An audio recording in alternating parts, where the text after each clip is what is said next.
Hey guys, me Dave. It's 6/27, 2023. So I'm sitting here. Um, I got some bad news today that my dad died today. My dad died today. No, I haven't seen my dad in 27 years.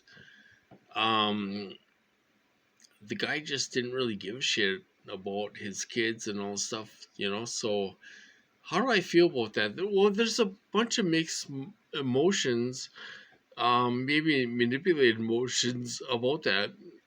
Um, the guy just didn't give a shit about his kids and all stuff. He's an alcoholic and he drank until he died. You know, how do I feel about that? Well, I haven't seen the guy in 27 years. I was gonna get married and all this stuff in back in 2001, 2002. I was gonna get married, and I called him up. I talked to him on the phone and all this stuff. And oh yeah, you can come over here for your honeymoon and all this stuff. But so I didn't meet my dad until I was like 18, 19 years old. I didn't meet my dad until I was 18. You know, and stuff. So how do I feel? How do I feel now that I haven't met my dad since I was 18 years old. I met him. He reconnected with my mom, and they got remarried. And he had a chance to start a new life. He got on the railroad, making good money, and all this stuff. And his alcoholism just couldn't stop. It couldn't stop. He's a chronic alcoholic. How does that make you feel when your dad doesn't want anything to do with you? He told me not to come around and all this stuff. It's effed up, you guys. It's effed up. So that's what I'm going through. So I found out my dad died today. How do I feel about that? Well, I really don't have any emotion about that. How do you feel about your family member that doesn't want anything to do with you your whole life and everything else, and he's jealous of you and all this stuff? How do you feel about that? Well, I don't know what I feel. I would go to the funeral if I could afford it. I can't afford to drive to New York and stay in a hotel room. Stay in a hotel. It takes you 2 days to drive to New York from Minnesota. Stay in a hotel room, and then you stay in a hotel room a couple nights, and then you gotta drive back. You can't drive back one night. You have to stay in a hotel room and all this stuff. It costs $1,000 to do that. I can't afford to go to his funeral. I can't afford to go to his funeral. Otherwise, I would. He does have other kids from the funeral from another marriage. He does have friends or kids from another marriage. All stuff. Um, but I guess my sister, seen that on Facebook that he died and all this stuff, and they thought, well, we should tell David that he died and all this stuff. I'm his firstborn son. Um, I think that's why I got into this program because of him. He went AWOL, and then he came up to Duluth, Minnesota, to do jail time, and they took his firstborn son and they put him in this program. I've been in here for life, and that's the way I think he got started. The Air Force.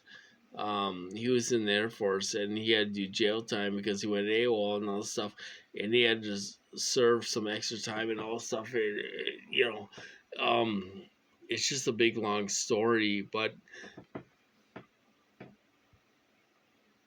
so I guess my dad died today, and it's going on Facebook and all this stuff.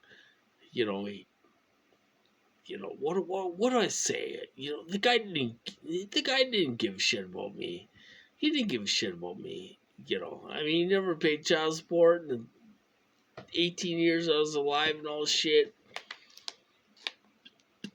You know, he's a sperm donor. What do you say about that? He's alcoholic his whole life and everything else. So, anyway, I'm going to talk about targeting. What's going on in targeting?